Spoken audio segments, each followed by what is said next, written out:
Train দিয়ে যখন নিয়ে আসে বাচ্চাটা যখন জারুল বাচ্চা যে কোনো একজন ব্যক্তি নিয়ে আসে বাড়িতে, তখন ওই ডিজিজওয়ালা শূকরটা যখন নিয়ে আসে ওই বিভিন্ন রকমের ফার্মে ওই সোয়াইন ফিভার যে রোগটা, ওই রোগটার কারণে একটা শূকরের কারণে আরও অন্যান্য শূকরের এই সমস্যাটা সৃষ্টি হয়ে যায়। বাইরের থেকে যে শূকরগুলো আনছে ওইগুলা যদি বদ্ধ করা যায়, তাহলে আমাদের যে ত্রিপুরাতে ফার্মারগুলো আছে, তাহলে ওই রোগটা আর সৃষ্টি হবে না। এরকম কোনো তথ্য আমাদের কাছে নেই, কিন্তু পশু হাসপাতাল থেকে বিভিন্ন রকমের সুযোগ সুবিধা ওরা পাচ্ছে। যখন আমাদেরকে কল করে যে আসার জন্য, তুরন্ত আমরা আসার জন্য চেষ্টা করি।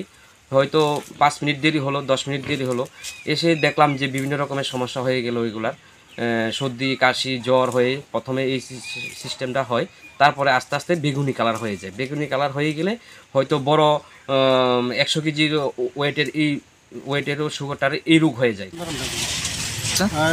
প্রথম বাচ্চা দেওয়ার সময় তো ছোটোর সময় 13টা মারা গেছে, হ্যাঁ 26টা আসলো। পরবর্তী সময়ে আমি ওই বিচ্ছন্নমন থেকেও আনা হয়েছে, আর গ্রাম থেকেও কয়েকটা কালেকশন করছি।